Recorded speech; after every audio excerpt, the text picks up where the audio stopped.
सुप्रभात प्यारे बच्चों, कैसे हैं आप सभी। मुझे आशा है कि आप सभी बहुत अच्छे होंगे, स्वस्थ होंगे और आपको बहुत मजा आ रहा होगा ये व्याकरण पढ़कर, है ना बच्चों। आइए शुरू करें हमारी ये कक्षा। आज फिर से आपके लिए लेकर आई हूँ नया पाठ 7।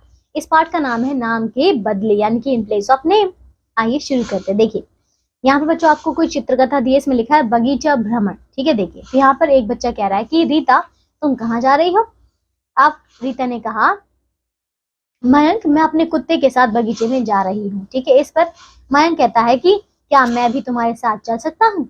इस पर देखो यहाँ पे कि फिर क्या हुआ। इसके बाद बच्चों उसने कहा हाँ क्यों नहीं। ठीक है, मयंक कहता है क्यों ना हम दादाजी को भी साथ ले। ठीक है, ऐसा कहा। फिर इस पर क्या हुआ।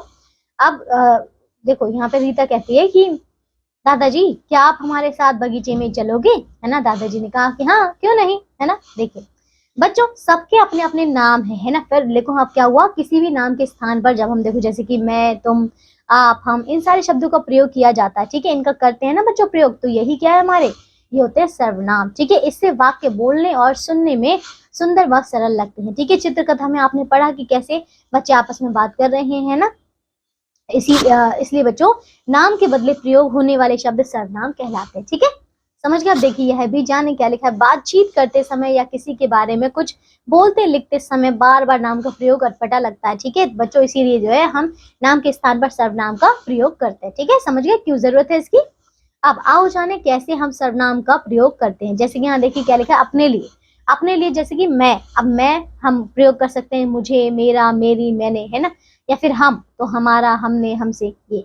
इसी प्रकार दूसरों के लिए पास होने पर। ठीक है, देखो जैसे कि यह है, इससे, इसका, इससे, ये क्या होगा, इनसे, इन्होंने, इनका। फिर दूसरों के लिए जैसे कि बच्चों दूसरे के लिए दूर होने पर वह हो जाएगा, तो उसे, उसका, उससे। ठीक है, फिर वे देखो उन्हें, उनका, उनसे।